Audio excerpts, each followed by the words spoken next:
3 માર્કમાં પૂછી શકાય એવો આગળનો પ્રશ્ન 36 સેન્ટીમીટર ત્રિજ્યા ધરાવતા અરીસાની સામે 2.5 સેન્ટીમીટર ઊંચાઈની એક નાની મીણબત્તી 27 સેન્ટીમીટર અંતરે મૂકવામાં આવે છે તો મીણબત્તીનો સ્પષ્ટ પ્રતિબિંબ મેળવવા માટે પડદાને અરીસાથી કેટલા અંતરે મૂકવો જોઈએ?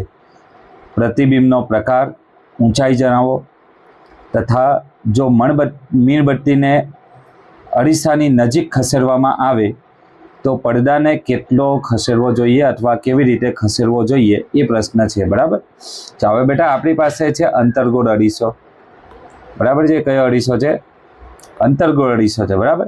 હવે અંતર્ગોળ અરીસા માટે વક્રતા ત્રિજ્યા માઇનસ આવશે એટલે r બરાબર -36 સેન્ટીમીટર એટલે f પણ માઇનસ થાય. હા કે ના? f is equal to -36 divide by 2 થશે બેટા એટલે -18 સેન્ટીમીટર. હવે એક નાની મીણબત્તી 27 સેન્ટીમીટર અંતરે મૂકવામાં આવે છે બેટા એનો મતલબ છે કે મીણબત્તીનું વસ્તુ અંતર થશે -27 સેન્ટીમીટર. બરાબર. તો મીણબત્તીનું સ્પષ્ટ પ્રતિબિંબ મેળવવા માટે અરીસાથી કેટલા અંતરે મૂકવી જોઈએ બેટા? v શોધવાનું છે અરીસા માટે. બરાબર. ચાલો હવે બેટા આપણું અરીસાનું સૂત્ર શું છે? અરીસાનું સૂત્ર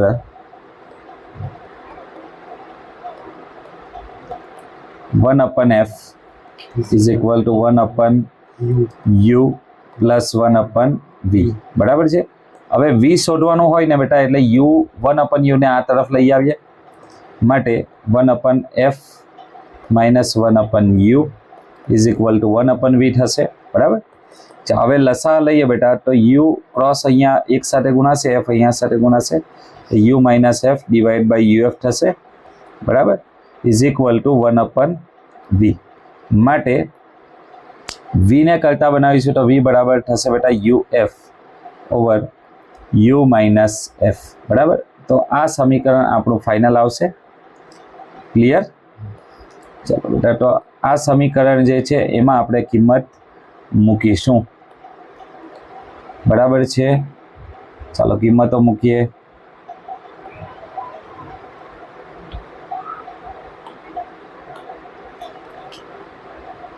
માટે v is equal two u ની કિંમત કેટલી છે બેટા? -27. v ની કિંમત કેટલી છે બેટા? f ની કિંમત કેટલી છે બેટા? f -18 centimetre. બરાબર છે.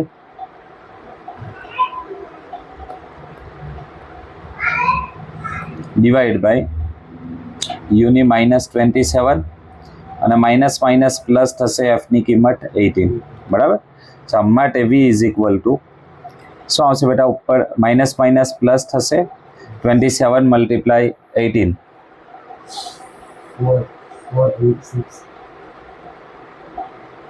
486 ડિવાઈડ બાય -27 પ્લસ 18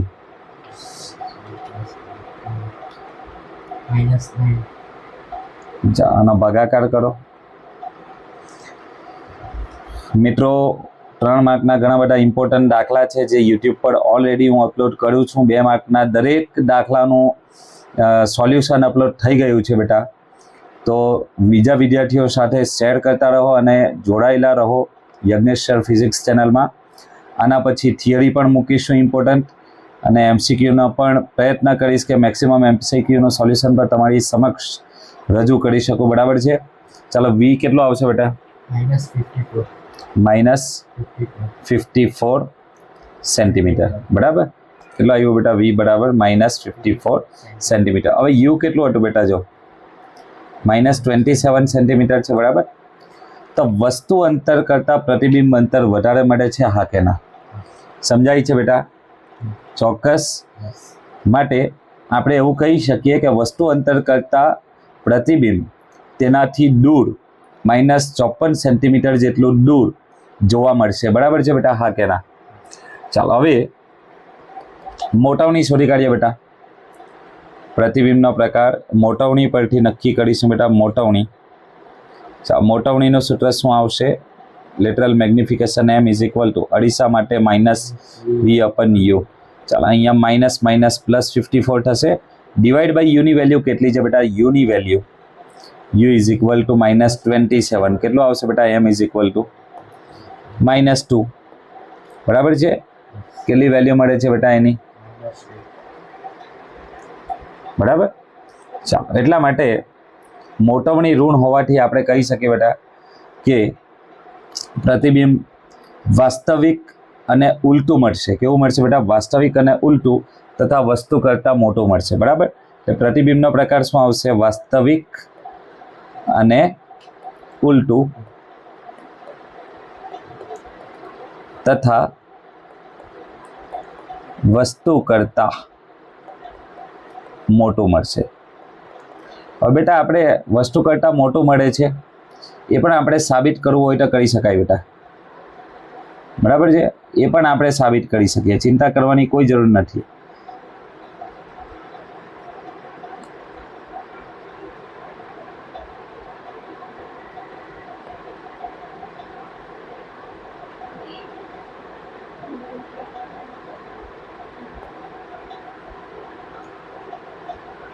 સાઈડ પર કેલ્ક્યુલેશન કરું છું તો મોટવણીનું સૂત્ર આવે બેટા h'/h બરાબર છે ઊંચાઈ આપેલ છે વસ્તુની ઊંચાઈ કેટલી આપેલ છે બેટા f is equal two 2.5 centimetre so h' is equal two m into h બરાબર છે ચાલો m કેટલો આવ્યો બેટા -2 અને h કેટલું છે 2.5 એટલે ટોટલ થવાનું -5 સેન્ટીમીટર યસ ઓર નો બરાબર છે તો વસ્તુ કરતાં મોટું આવ્યું ને બેટા વસ્તુનું પ્રતિબિંબ એના કરતાં બમણું આવ્યું બરાબર છે એટલા માટે આપણે કહી શકીએ અને પાછી ઋણ નિશાની છે એટલે કે પ્રતિબિંબ કેવું મળશે બેટા વાસ્તવિક અને ઉલટું તથા વસ્તુ કરતાં મોટું મળશે બોલો બેટા યસ ઓર નો સમજાય છે બેટા હા કે ના બોલો બોલતા રહો ચાલો હવે પ્રશ્ન શું છે બેટા કે મીણબત્તીને દૂર લઈ જવામાં આવે બરાબર છે અરીસાની નજીક લઈ જવામાં આવે તો પ્રતિબિંબ જે છે બેટા હા પ્રતિબિંબ મીણબત્તીને અરીસાની નજીક ખસેડવામાં આવે છે બેટા તો જેમ નજીક લઈ જઈશું તેમ અરીસાની સામે જે પ્રતિબિંબ છે બેટા દૂર ને દૂર જાય છે એવું કહી શકાય બરાબર છે અને બીજી વસ્તુ બેટા જ્યારે એનું વસ્તુ અંતર કેન્દ્ર લંબાઈ જેટલું થાય બરાબર છે વસ્તુ અંતર કેટલું થાય બેટા કેન્દ્ર લંબાઈ જેટલું થાય તો એનું પ્રતિબિંબ અંતર જે છે બેટા અનંત અંતરે મળશે કેટલા અંતરે મળશે અનંત અંતરે પ્રશ્ન ક્લિયર થાય છે બેટા હા કે ના બરાબર છે અને જો આપણે એની કેન્દ્ર લંબાઈ કેટલી છે બેટા 18 સેન્ટીમીટર છે બરાબર 18 સેન્ટીમીટર કરતાં ઓછા અંતરે જો મૂકીએ ને બેટા તો અંતર્ગોળ અરીસો છે ભાઈ અંતર્ગોળ અરીસામાં 18 સેન્ટીમીટર કેન્દ્ર લંબાઈ છે એના કરતાં જો ઓછા અંતરે મૂકીએ તો આભાસી અને ચત્તુ પ્રતિબિંબ મળશે બેટા હા કે ના બરાબર છે તો ક્લિયર થાય છે ભાઈ ચાલો આગળનો પ્રશ્ન જોઈએ દરેક વિડીયોમાં બની રહો ભાઈ તમને ફાયદો થશે એક્ઝામમાં બરાબર છે